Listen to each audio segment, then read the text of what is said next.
સુરતના ઓલપાડના ખેડૂતને જમીન પર ફાઇનાન્સ આપવાનું કહીને 2 કરોડની છેતરપિંડી આચરવાના મામલે પોલીસે આરોપી દિલીપસિંહ વખતસિંહ વાળાની ધરપકડ કરી।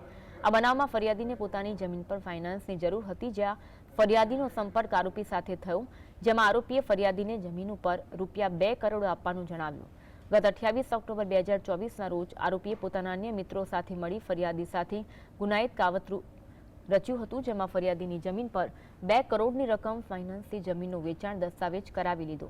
બાદમાં રૂપિયા 2 કરોડની રકમ ન આપતા આખરે મામલો પોલીસ મથકે પહોંચ્યો।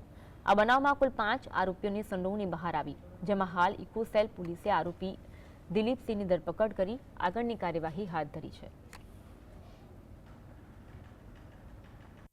આ બધાએ ભેગા મળીને ગુનાહિત કાવતરું રચ્યું અને આપણા ફરિયાદી શ્રી મહેશભાઈ ગોળકિયા છે એમને દસ્તાવેજ પણ કરાવી લીધો। એમના પત્ની મધુબેન છે, એમના નામની જમીન હતી, એમનો દસ્તાવેજ ફરિયાદીશ્રીએ કરી આપ્યો અને એમના બદલામાં કોઈ પણ પ્રકારનું ફાઇનાન્સ પણ આપ્યું નહીં અને એમની સાથે એક છેતરપિંડી ચીટિંગ કરવામાં આવ્યું, જેની તપાસ હાલ અમો કરી રહ્યા છે અને અન્ય આરોપીઓને પણ પકડવાની તજવીજ હાલમાં શરૂ છે।